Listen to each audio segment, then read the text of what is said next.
Soal nomor 1.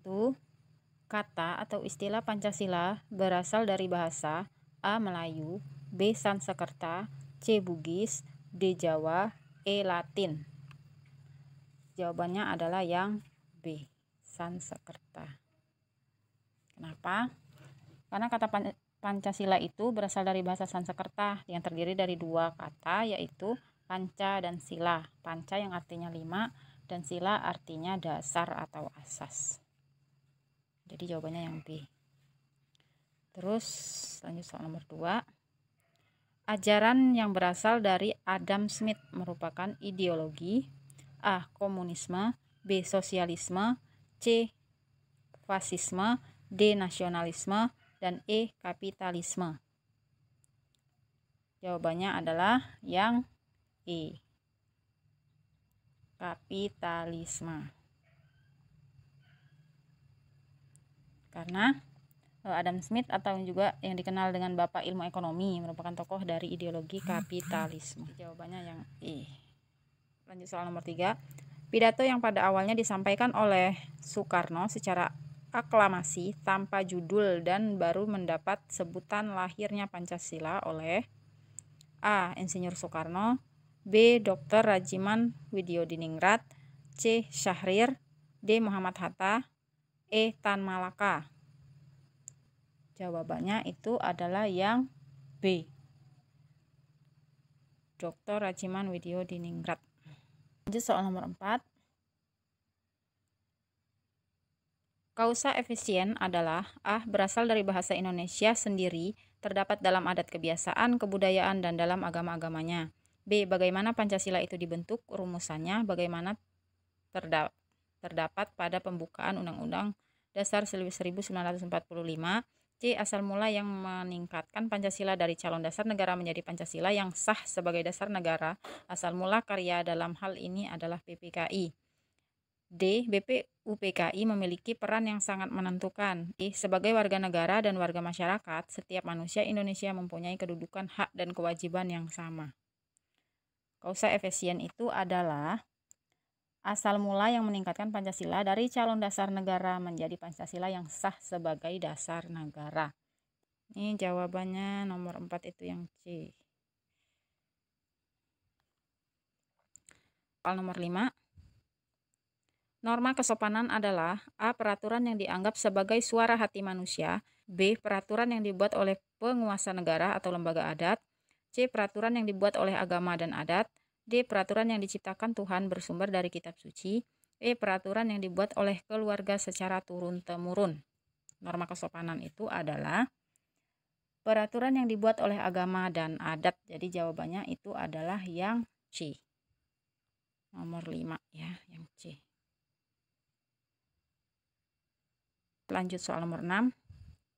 Berapa kali Undang-Undang Dasar 1945 diamandemenkan? A. 1 kali, B. 2 kali, C. 3 kali, D. 4 kali, dan E. 5 kali.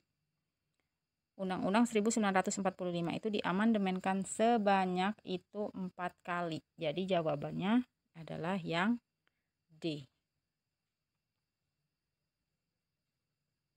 Lanjut soal nomor 7. Kapan amandemen keempat dilakukan? Jawabannya adalah yang B. 11 Agustus tahun 2002.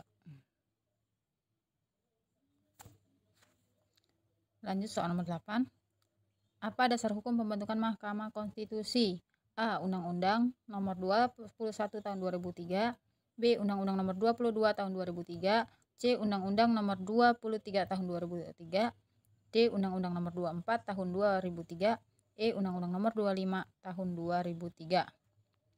Mahkamah Konstitusi itu dibentuk berdasarkan Undang-Undang nomor 24 tahun 2003. Jadi jawabannya itu yang D. Soal nomor 9. Bunyi pasal 32 ayat 1 mengenai kebudayaan nasional Indonesia adalah A. Setiap warga negara berhak mendapatkan pengetahuan kebudayaan Indonesia. B. Negara Indonesia dilandasi oleh beragam budaya. C. Negara memajukan kebudayaan nasional Indonesia di tengah peradaban dunia dengan menjamin kebebasan masyarakat dalam memelihara dan mengembangkan nilai-nilai budayanya. Negara menghormati dan memelihara bahasa daerah sebagai kekayaan budaya nasional. Setiap warga negara berhak mengembangkan pengetahuan dan bahasa Indonesia. Bunyi pasal 32 ayat 1 itu adalah mengenai kebudayaan nasional Indonesia atau negara memajukan kebudayaan nasional Indonesia di tengah peradaban dunia dengan menjamin kebebasan masyarakat dalam memelihara dan mengembangkan nilai-nilai budayanya. Jadi jawabannya adalah yang C. Yang C ya teman-teman. Terus lanjut soal nomor 10. Alasan kembalinya pada Undang-Undang Dasar 1945 adalah bahwa Undang-Undang 1945 dianggap sebagai A. Konstitusi pertama yang berlaku, B. Warisan nenek moyang, C. Konstitusi yang dianggap mampu menjaga kesatuan dan persatuan bangsa, D. Konstitusi yang paling baik saat ini, E. Konstitusi yang cocok untuk bangsa Indonesia. Alasan kembalinya kepada Undang-Undang 1945 karena Undang-Undang 1945 itu dianggap sebagai konstitusi yang dianggap mampu menjaga kesatuan dan persatuan bangsa. Jadi jawabannya adalah yang C. Jawabannya yang C ya. Lanjut soal nomor 11.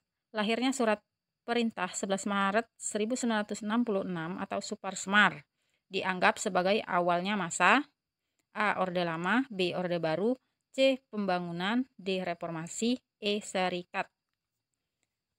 Lahirnya surat perintah 11 Maret 86 itu atau lahirnya Supersmar itu dianggap sebagai awalnya masa Orde Baru.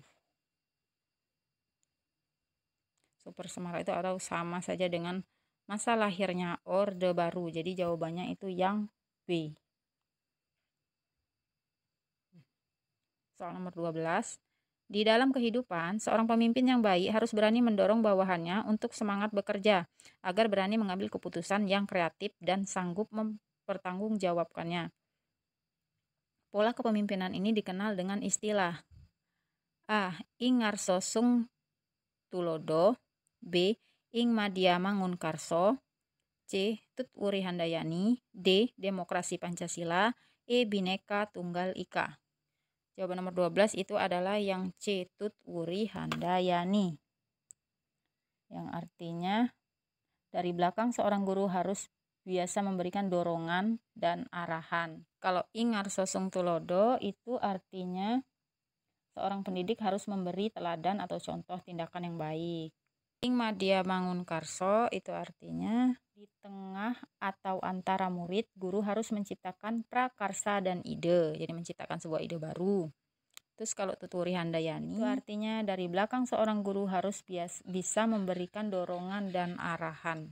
Jadi jawaban yang tepat untuk nomor 12 itu adalah yang C. Tut Wuri Handayani. Oke, sampai sini dulu pembahasan kita kali ini. Semoga bisa membantu teman-teman semua. Terus dukung dan support channel ini dengan cara klik tombol subscribe, like, share, dan komen ya teman-teman. Terima kasih. Wassalamualaikum warahmatullahi wabarakatuh.